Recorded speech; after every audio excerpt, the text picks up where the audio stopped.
And a good question has been raised about gambling. I have a concern, but the problem is morals have changed in the last 30 years or so. 40 states promote it. We've got casino gambling all over. That was former NBA Commissioner David Stern in 1993, and he was being asked about the allegations in regards to Michael Jordan at the time because he was in some gambling situations, and it was reported that he owed a lot of money to shady people, allegedly. What stands out to me in this clip is that at the Pacific time in 1993, David Stern said within the past 30 years, the attitude had changed when it came to gambling. Now, of course, Michael Jordan was not gambling on actual NBA games. He was doing his own personal gambling, it seemed. But for David Stern to even say that, it kind of showed where we were going in today's society.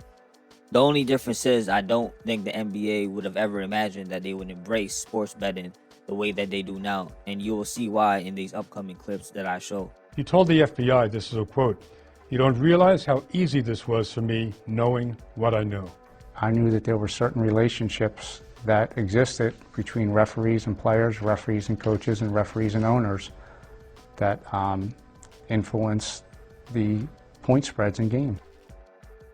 When I first heard him say this, it surprised me, and to be honest, it still does. To be able to accurately place bets, I believe the number was over 70%. I may find that clip and throw it in there as I'm making this video.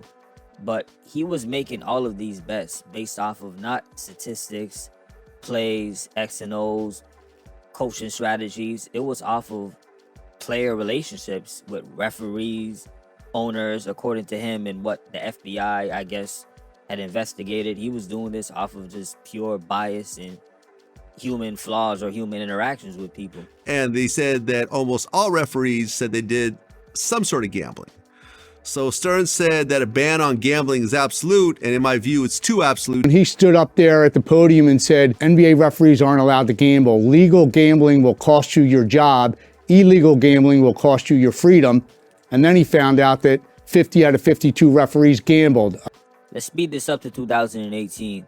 This was the first time that a major sports league in the US, the NBA, had partnered with a gambling institution, making it legal. Now, prior to this, or just within the year of 2018, the US Supreme Court was already passing laws or trying to pass it in effect so that people could bet outside of just the state of Nevada. The NBA and other sports leagues were very much against this, stating that this would cause a lot of problems or implications. However, once it got passed, you see how fast that they were able to reach an agreement. Do you have any idea how much the mob made because of you? The information that was passed along to me from FBI agents was that they made millions of dollars. Think about that for a second. They were making millions of dollars illegally off of one person. Imagine how much money they could make off of millions and millions of people legally betting. Of course, the NBA threw away all of that integrity and issues with the NBA that it's going to have and just went straight for the dollars and the money. That's what it's all about, just that profit. I'm not saying that I respect that. I'm just observing what I see.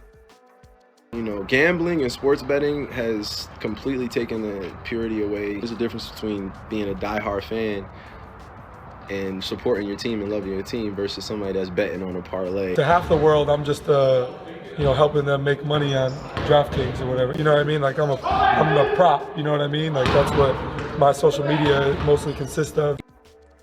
I'm sure there's other NBA players who feel this way too. They know that this whole sports betting phenomenon, it causes a lot of popularity. At the same time, it's driving away the purity of the game and people who just really love basketball.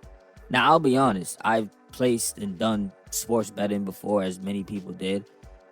What I will say is if the NBA took it away or if I wasn't able to do it again, I wouldn't be crying about it. But this leads me into my next point that I'm thinking, Jontay Porter, because that's what this whole video is about.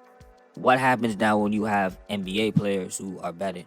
How many NBA players are betting? Is it just like the Tim Donaghy situation where a guy like David Stern didn't realize how much referees were actually betting on these games? And if it's not the refs or if it's not more players like Jontay Porter, is it other people within the organization? This leads to so many other questions and another rabbit hole you could go down to. However, I'm going to end it right here. Tell me what you guys think about the video. Do you agree with Jontay Porter being suspended for life from the NBA? Let me know. Peace.